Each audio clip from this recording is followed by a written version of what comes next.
الأرجنتين بلد العجايب. في قلب بيونس ايرس في شوارع بتتقلب بعد نص الليل، شوارع مليانة ستات واقفين قدام المحلات والأرصف.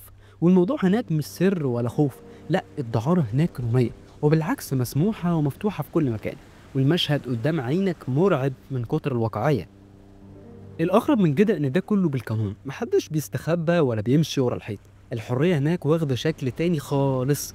الستات ممكن تشتغل كده في الشوارع عادي قدام الناس، وبتمشي كأن ده جزء من طبيعة البلد.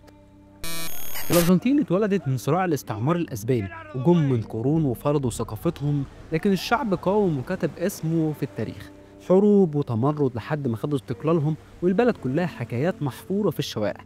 كل ما تمشي هتلاقي الحيطان مكتوب عليها حاجات من التاريخ.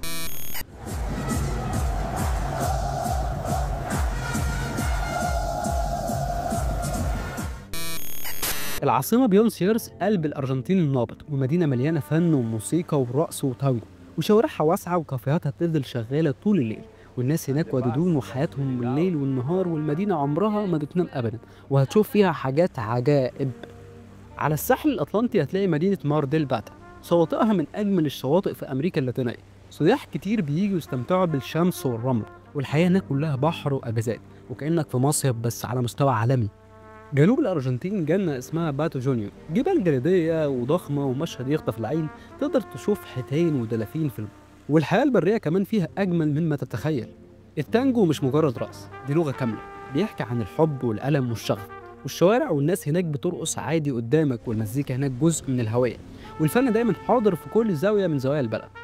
الأرجنتين مشهورة باللحمة المشوية، والسادو أكلة وطنية هناك. واللحمة بتتقدم على الفحم طازة، وأكل جميل يعني هتشبع من الآخر. الأرجنتين مشهورة باللحمة المشوية، والسادو أكلة وطنية هناك.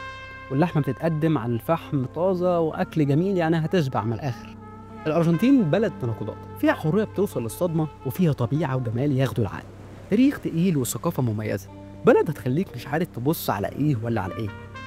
بس كده تكون وصلنا لنهاية الفيديو، ورب يكون عجبك الفيديو. سلام عليكم.